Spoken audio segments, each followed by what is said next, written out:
Alors, bonsoir tout le monde. Bienvenue à cette réunion ordinaire et publique du Conseil municipal de la Ville de Dieppe en ce 10 septembre 2018.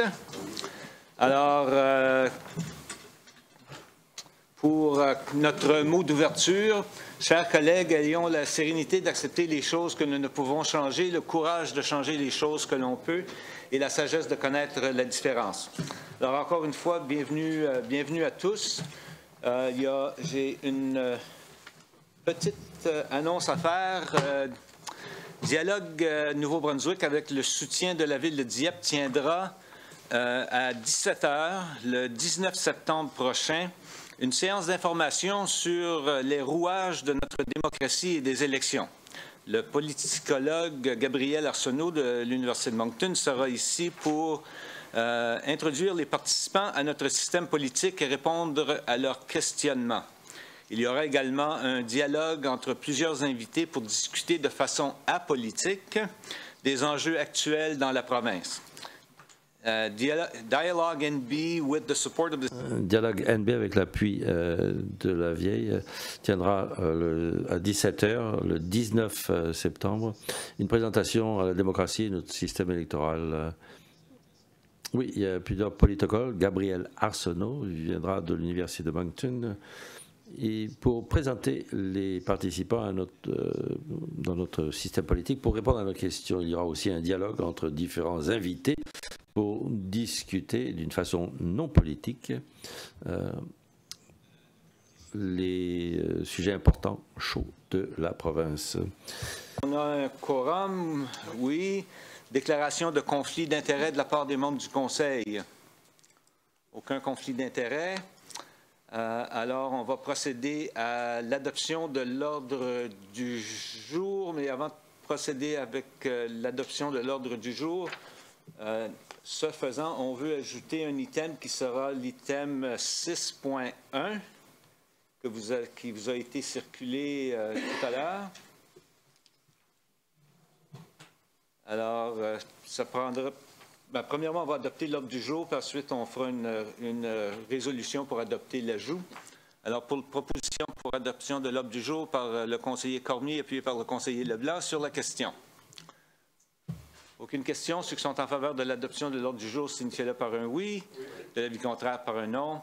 Alors, l'ordre du jour est accepté tel que présenté. Et maintenant, une proposition pour un amendement ou un ajout par le conseiller Leblanc, appuyé par le conseiller Alain, que l'on ajoute à l'item 6.1, le 6.1, le complexe communautaire intergénérationnel, appel d'offres et construction. Alors, proposé par, ça a été proposé par le conseiller Cormier et appuyé par le conseiller Alain sur la question. Ceux qui sont en faveur, signifient-le par un oui. De l'avis contraire, par un non. La résolution est adoptée telle que présentée. Et là-dessus, nous allons procéder tout de suite à cette présentation pour l'item 6.1. Monsieur Simard. Oui, merci, Monsieur le maire. Bonsoir tout le monde. Ça me fait un grand plaisir de vous présenter cette recommandation-là. Ça fait suite à beaucoup de travail au sein de la ville. Comme vous savez, avec le vieillissement de l'aréna centenaire, il est nécessaire de procéder au remplacement de ces équipements-là.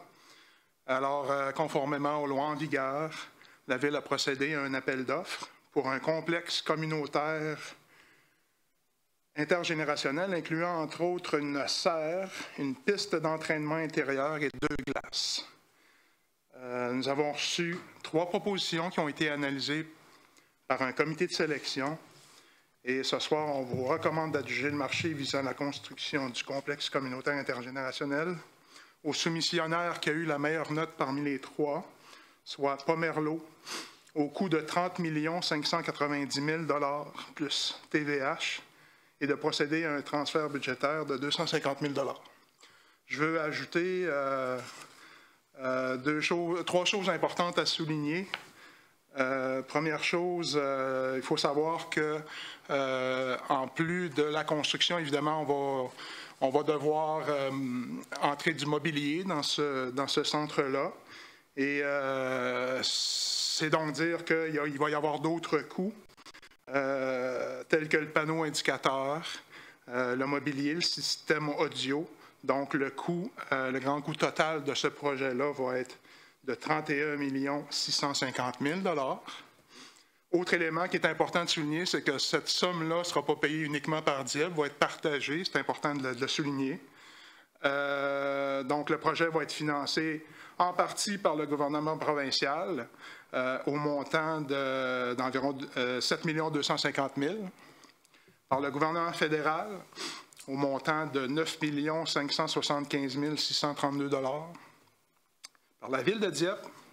Donc, la part de la Ville se chiffre à 10 574 368 $. Et il y a la communauté aussi qu'il ne faut pas oublier, qui va participer activement au financement de ce projet-là pour une somme de 4 250 000 $. Troisième chose à souligner qui est importante, c'est que malgré l'augmentation du coût du projet, parce qu'au départ, on avait figuré 25 200 000 $, donc malgré l'augmentation au montant de 31 650 000 $, on a quand même réussi à ne pas augmenter la dette, l'emprunt, c'est-à-dire pour ce projet-là, qui demeure à 3 500 000 $. Donc, c'est ce que vous avez sous les yeux. On vous recommande d'adjuger ce contrat-là au montant qui a été souligné. Alors, merci. Pour la lecture de la résolution, Monsieur le conseiller Alain. Merci beaucoup, Monsieur le maire. Que le conseil adjuge le marché visant la construction du complexe communautaire intergénérationnel à Pomerleau au coût total de 30 590 000 plus TVH et autorise que cette dépense soit prélevée sur le compte numéro 3-3-30-12-7604, budget d'immobilisation générale complexe communautaire intergénérationnel. Que le Conseil autorise les transferts budgétaires suivants au compte numéro 3-3-70-12-7604, budget d'immobilisation générale complexe communautaire intergénérationnel. 1 270 000 du compte numéro 3-3-35-58-7637, budget d'immobilisation générale extension rue du Collège. 730 000 $ du compte numéro 3-3-35-58-7639, budget d'immobilisation générale reconstruction rue Industrial. 215 000 $ du compte numéro 3-3-35-58-7642, budget d'immobilisation générale, stationnement centre-ville. Que le Conseil autorise un transfert budgétaire au montant de 250 000 $ du compte numéro 1-2-35-63-2643, budget de fonctionnement général, contrat installation nouveaux services, au compte numéro 1-2-85-98-5960, budget de fonctionnement général, capital de l'opération, afin que ces fonds soient affectés au budget du complexe communautaire intergénérationnel. Je vous le propose avec un plus grand sourire, Monsieur le maire. Merci, Monsieur le conseiller Alain, appuyé par le conseiller Brideau. Sur la question. Sur la question? Personne? Madame Arsenault. Merci, Monsieur le maire. Le complexe devrait être formidable, devrait être très beau, mais ça va être clé fermée. Pour le coup, ça ne sera pas plus. Il n'y aura pas d'ajout, il n'y aura pas de recul pour l'ouverture. Ça va tout être en temps. Puis, au point de vue argent aussi, ça va être spécifique, puis c'est tout. Il n'y aura pas d'ajout. C'est certainement ce qui est prévu. Merci beaucoup, Monsieur le maire. Monsieur Alain. Je veux juste faire remarquer la population diepoise aussi, la composante communautaire. On est encore en levée de fonds. C'est une partie composante. Premièrement, coopération unie, coopérative financière et partenaires. Il y a beaucoup d'autres partenaires qui vont s'en venir dans les prochaines semaines qui s'en viennent. Donc, c'est un projet positif. C'est un atout de notre région qu'on a fortement besoin. Puis j'espère que tout le monde, toute la population diepoise, on est quand même sur la même longueur d'onde, qu'on a besoin d'une une installation récréative comme celle-ci, c'est une pièce manquante, puis il y en a bien d'autres, mais ça, c'est quelque chose qui est important, puis moi, je veux juste donner mon appui à 100% sur le projet, M. le maire. Merci bien. D'autres questions ou commentaires? Sinon, pour la résolution, ceux qui sont en faveur, signifiez-le par un oui. L'avis contraire par un non. La résolution est adoptée telle que présentée. Merci. Nous allons maintenant passer à l'item numéro 7 avec les présentations, requêtes et pétitions. Et à l'item 7.1, demande de renseignement pour les membres ou le membre de la GRC ici présent ce soir. Monsieur le superintendant Critchlow, est-ce que quelqu'un a des questions ou commentaires?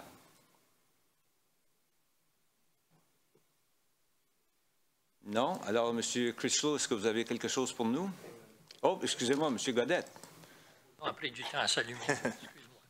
Juste un peu de poids sur le bouton, ça travaille. Ça pèse trop fort. J'aimerais poser la question par rapport à un rapport qu'on a eu des citoyens au printemps autour de l'école Anna Malenfant. Il semble avoir eu des problèmes là, ce printemps avec des jeunes qui se passent dans la cour d'école jusqu'à 1h, 2h du matin. Puis je voulais savoir s'il y a eu un suivi de la part de la GRC à ce sujet-là. Et peut-être on peut avoir un commentaire de la Ville aussi sur ce qui s'est passé depuis cette intervention-là. Je n'ai pas les informations comme telles, mais je peux les trouver. Puis je peux répondre peut-être plus tard cette semaine ou dans notre réunion cette semaine pour l'autorité policière. Oui, de notre côté, il y a des gens du service d'exécution des arrêtés qui ont contacté. Il y a eu des contacts qui ont été faits avec la commission scolaire. Je sais qu'il y a eu des discussions. Je n'ai pas le résultat encore de tout ça.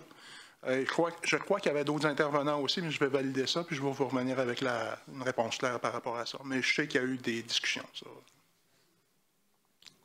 Merci, M. Bugeaud.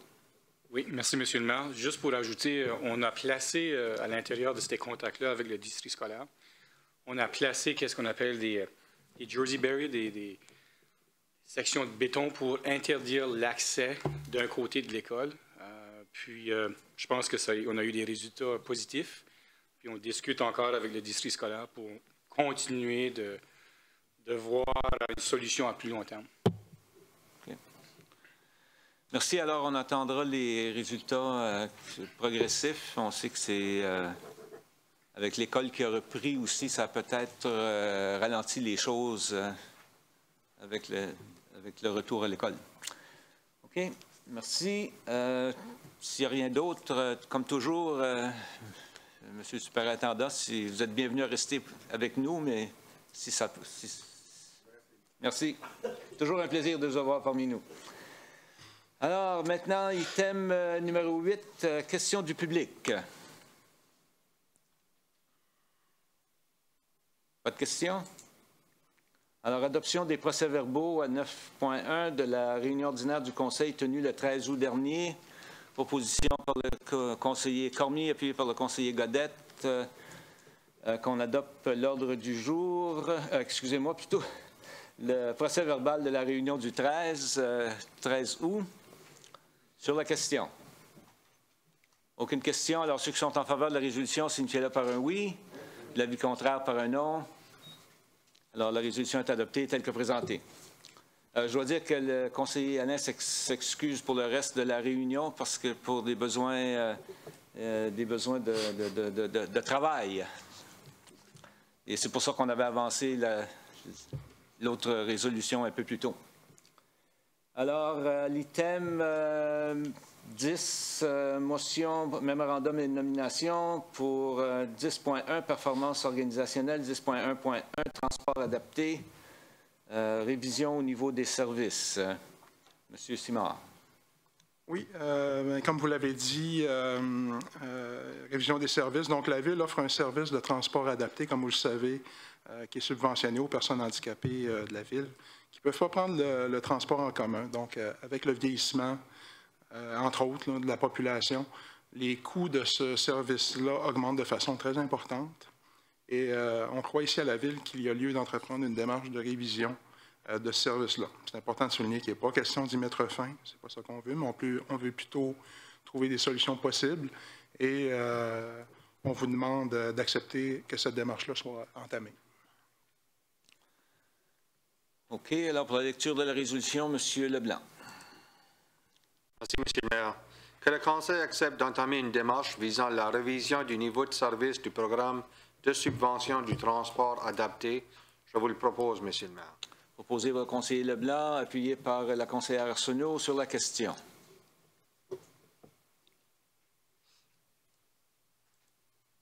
Monsieur Godette.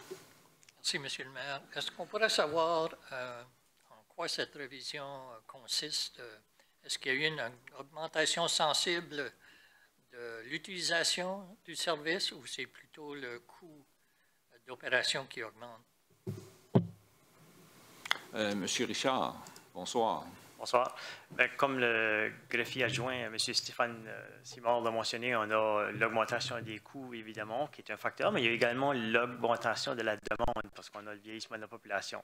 Et avec ça vient s'ajouter également notre service de transport en commun qui s'améliore et qui deviendra prochainement complètement accessible, ce qui ne l'est pas actuellement. Donc, il y a une possibilité qu'on a certains clients actuels du transport adapté qui pourraient peut-être faire le saut vers le transport en commun.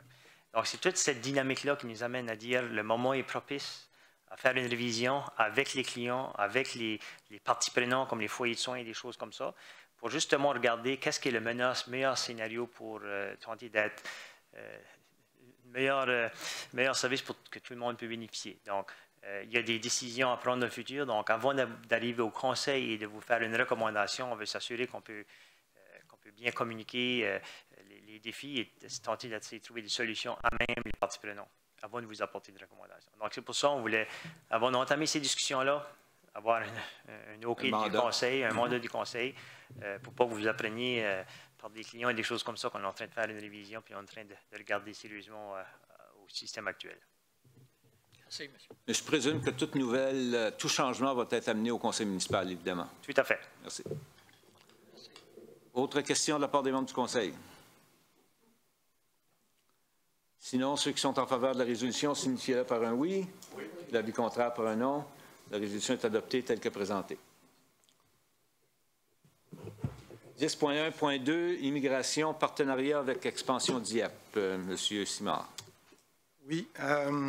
À la Ville de Dieppe, on reconnaît l'importance de l'immigration pour le développement économique et la prospérité future de la Ville.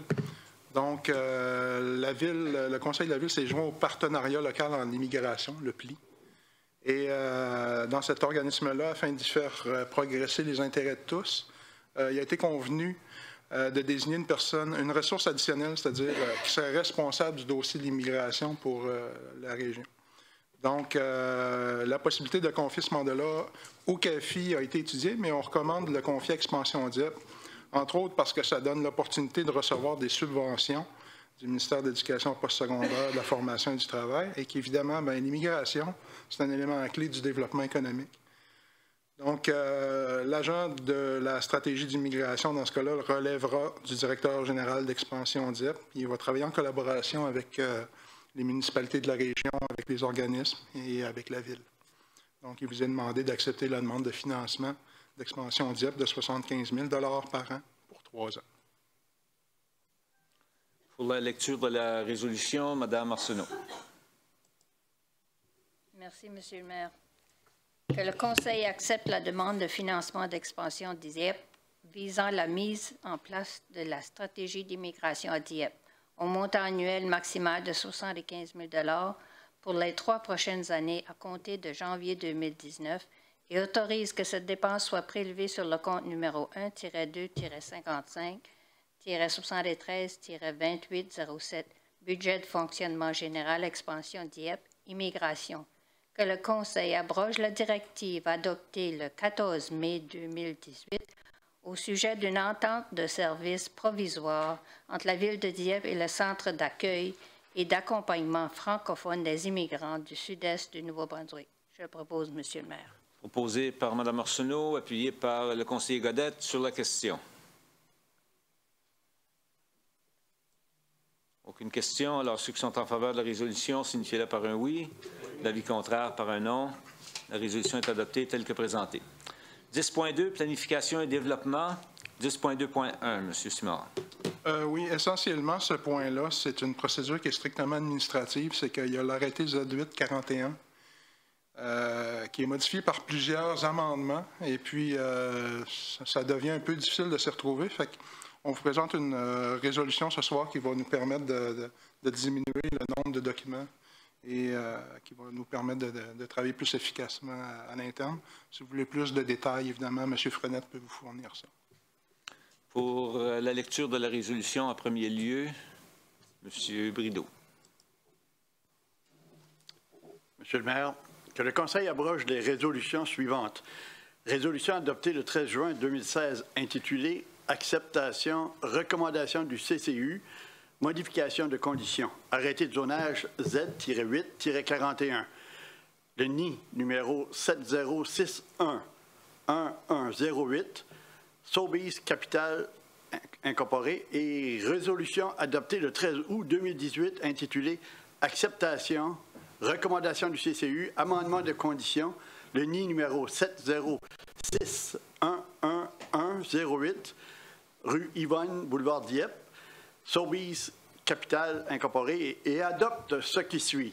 Que le Conseil accepte la recommandation formulée le 18 juillet 2018 par le Comité consultatif en matière d'urbanisme, laquelle vise une demande de modification des modalités adoptées en vertu de l'arrêté de zonage Z-8-41 et enregistré au bureau d'enregistrement sous le numéro 34704115 le 26 mars 2015 et relatif au terrain portant le NI numéro 70611108. Et que le Conseil accepte, en plus que cette demande soit assujettie à l'article 59.3 de la loi sur l'urbanisme et que les modalités numéro 1, 4 et 5 adoptées en vertu de l'arrêté de zonage Z-8-41 soient modifiées comme suit. Que pour le terrain ou la portion de terrain affectée par la dite demande de rezonage, les aménagements soient réalisés en conformité générale au plan du site en date du 23 mars 2016, annexé sous le titre Annexe A au mémorandum en date du 10 septembre 2018, et que le bâtiment A, démontré sur le plan de site en date du 23 mars 2016, soit complété au plus tard le 23 mars 2021, et que ce bâtiment doit compter un minimum de 4 180 mètres carrés, 45 000 pieds carrés, d'air brut de plancher. Sinon, le zonage du terrain sera rétabli à une désignation R3, zone résidentielle à densité moyenne. Et que le bâtiment E, démontré sur le plan de site en date du 23 mars 2016, soit complété au plus tard le 23 mars 2021, et que ce bâtiment doit compter un minimum de 929 mètres carrés, soit 10 000 pieds carrés, d'air brut de plancher. Sinon, le zonage du terrain sera rétabli à une désignation R3, zone résidentielle à densité moyenne. Et je vous le propose, Monsieur le maire. Proposé par le conseiller Brideau, appuyé par le conseiller Cormier sur la question. Aucune question. Alors, ceux qui sont en faveur de la résolution signifient par un oui. L'avis contraire par un non. La résolution de nettoyage est acceptée.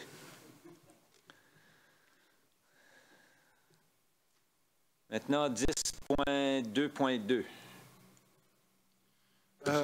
Oui, merci. Donc, c'est d'accepter la recommandation du CCU concernant l'acceptation d'un plan provisoire de lotissement du lotissement David Sherwood Subdivision qui prévoit le prolongement d'une rue et qui prévoit aussi un échange de terrain. Comme vous le savez, dès qu'il y a ce genre d'éléments-là, la Ville doit accepter ces changements-là et donc accepter la recommandation du CCU. Évidemment, si vous avez besoin de plus d'informations, M. Frenette peut vous fournir ça également. Merci. Pour la lecture de la résolution, Madame Leboutier. Merci, Monsieur le maire. Que le Conseil accepte la recommandation du Comité consultatif en matière d'urbanisme visant l'acceptation du plan provisoire de lotissement David Sherwood Subdivision, lequel prévoit le prolongement de la rue Boisée ainsi que l'emplacement du terrain d'utilité publique qui représente 10 % de la superficie du lotissement. Que le Conseil autorise un échange d'une portion de terrain d'utilité publique d'une superficie de 71 mètres carrés pour un surplus de terrain d'utilité publique équivalent à 344,06 mètres carrés. Je le propose, Monsieur le maire. Proposé par la conseillère Leboutier, appuyé par le conseiller Godette. Sur la question. Sur la question, M. Leblanc. Merci, M. le maire. Suite à la recommandation, est-ce qu'on a eu des échos de qu'est-ce qu'il veut construire dans le lotissement? Oui. Tout de suite, on a juste un grand terrain vacant. Là. Oui. M. Frenet. Oui, merci, M. le maire. Pour répondre à la question de M. Leblanc, c'est justement à la dernière réunion du CCU, il y avait deux items, le plan de lotissement, mais aussi le projet comme tel. Puis le projet comme tel, il faut comprendre que c'est un usage qui est permis dans la zone où ce que le comité consultatif pouvait imposer des modalités et conditions qu'il jugeait raisonnables. Puis l'intention du développeur et du propriétaire du terrain est de construire 3 bâtiments multifamiliales sur le même terrain. Donc, il y aurait 2 unités de 8 unités, puis 1 unité de 16 unités. Ouais, c'est ça. Pour un total de 32 unités sur le terrain en question. Il faut comprendre que le terrain permettait jusqu'à 76 unités avec l'arrêté de zonage, mais c'est en dessous là, du maximum de 76. C'est comme ça, c'est pas vraiment une réaffectation de zonage. Non, le zonage était déjà bon. Le zonage est effectif depuis le 2007. Okay. Donc, c'est un usage là, qui était permis à l'époque et toujours permis en date d'aujourd'hui. Ouais. La réunion du CCU était publique, hein? C'est toujours public, les réunions du CCU. Il y avait une bonne foule. Là. Il y avait à peu près 80 résidents du secteur présents lors de la réunion. Okay. Merci. Merci, M. le conseiller Godet. Merci, M. le maire. Est-ce que cette construction-là débute cet automne ou au printemps? À ce niveau-là, nous, on n'a pas encore on n'a pas émis de permis encore. C'est conditionnel quand même ce soir. Par contre, je n'ai pas la réponse à savoir quand est-ce. Je pense qu'il y a une intention pour cette année. Mais je ne peux pas vous dire la date comme telle. Là. On n'a pas eu les demandes formelles encore. D'accord. Merci. Merci. Aucune autre question? Alors, ceux qui sont en faveur de la résolution signifient par un oui. L'avis contraire par un non. La résolution est acceptée telle que présentée. 10.2.3. M. Simard. Oui, donc c'est de fixer la date, audience publique, modification carte de zonage, arrêté Z10. Il s'agit simplement de fixer la date d'audience publique au 9 octobre pour entendre les objections concernant une modification de l'arrêté de zonage qui permettrait l'aménagement d'un parc de stationnement commercial sur la rue Olivier. OK. Pour la lecture de la résolution, M. Cormier.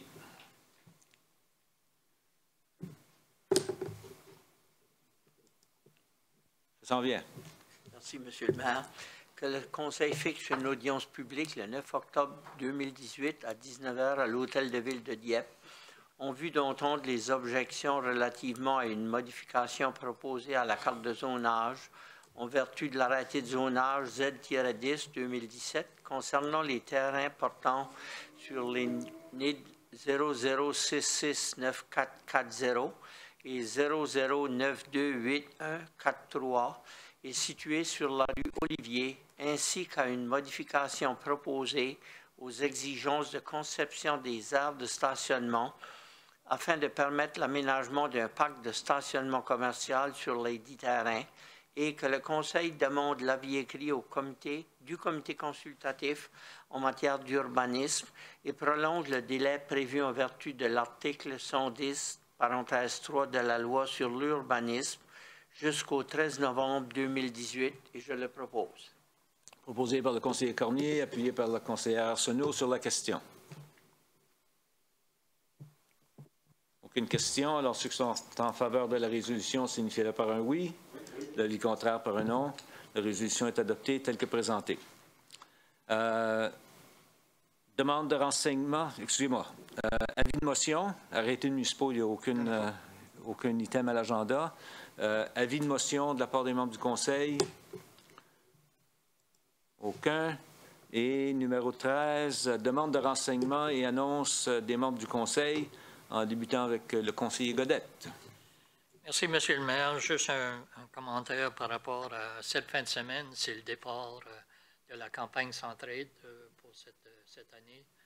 Donc, j'aimerais encourager tous les citoyens qui peuvent se permettre de faire un don et souscrire à la campagne parce que c'est d'année en année un organisme qui est absolument nécessaire dans notre communauté et dans nos communautés pour répondre aux besoins de tous les services sociaux qui sont d'année en année deviennent de plus en plus importants pour que nos communautés progressent. Donc, c'est simplement ce message. Si vous avez l'opportunité de faire un don, s'il vous plaît, supportez Centraide de la région. Merci. Merci. Monsieur le conseiller Leblanc. Merci, Monsieur le maire. Je n'ai aucune annonce à faire pour la soirée. Merci. Monsieur le conseiller Cormier. Merci, Monsieur le maire. J'aimerais tout simplement souhaiter une bonne année scolaire à nos jeunes. On en a plusieurs mille, puis aussi aux moins jeunes. C'est tout? Merci, c'est tout. Monsieur le conseiller Brideau. Je n'ai rien ce soir, Monsieur le maire. Merci. Madame la conseillère Leboutillier.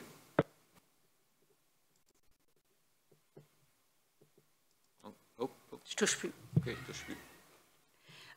Une couple de choses. Moi aussi, j'aimerais souhaiter une belle entrée scolaire à tous nos jeunes, moins jeunes, le collège, les universités, les professeurs et tous les partenaires stratégiques qui entourent. Soyez prudents. C'est le temps de ralentir un peu. C'est tout nouveau. On a des nouvelles, surtout pour les enfants, etc.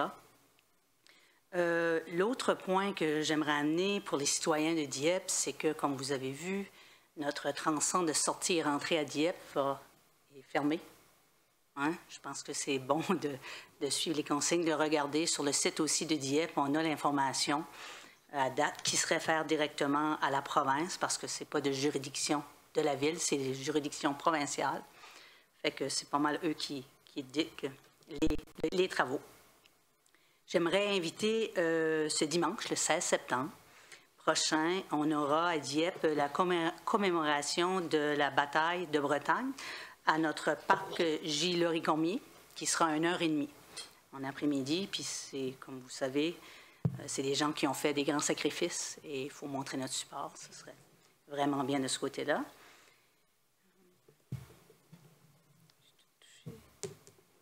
C'est tout, Monsieur le maire. Merci. Merci bien. Madame Arsenault. Merci, Monsieur le maire. Moi, j'ai une couple de points, là. Je voulais juste dire la même chose que Mme Leboutillier a dit pour nos étudiants, tous nos étudiants de tous les âges. Bonne entrée scolaire. J'espère que tout le monde a eu une belle été. Je voulais aussi dire félicitations à la ville de Moncton pour leur centre à venir. C'est très beau. Je voulais mentionner que le 7 septembre, j'ai été au parc Rotary pour les sans domicile fixe, les homeless. Ça devient plus en plus visible, puis c'est encore plus sérieux dans notre communauté. Ça a été organisé par le YWCA, Mme Michelle Nadeau, avec l'aide d'autres entreprises. C'était très bien organisé. C'était une soirée plaisante. Puis, je n'ai pas couché au parc, là. Il y en a qui ont couché au parc, mais moi, je n'étais pas une de ceux-là. Là. Je ne me sentais pas capable d'aller à ce point-là. Aussi, dimanche, c'était le relais de Carrefour pour femmes au Club Rotary. J'ai été là, mais je n'ai pas été d'être au début. J'ai été un petit peu plus tard dans la journée. Ça aussi, c'est un très bel événement qu'il faut supporter. Puis, à 1h, j'étais au Fairhaven Funeral Home and Garden sur la Salisbury Road. C'était encore dimanche, le 9 septembre, ça, là, pour la cérémonie annuelle de Candlelight Service of Hope and Dedication pour MED Canada. C'est une cérémonie commémorative qu'il faut, tout le monde se souvienne qu'il faut Conduire responsablement, s'il vous plaît. Pas conduire sous des facultés affaiblies. Ça ne va pas juste être la boisson, ça, on parle de toutes les drogues et toutes les façons que le monde va affaiblir leurs facultés.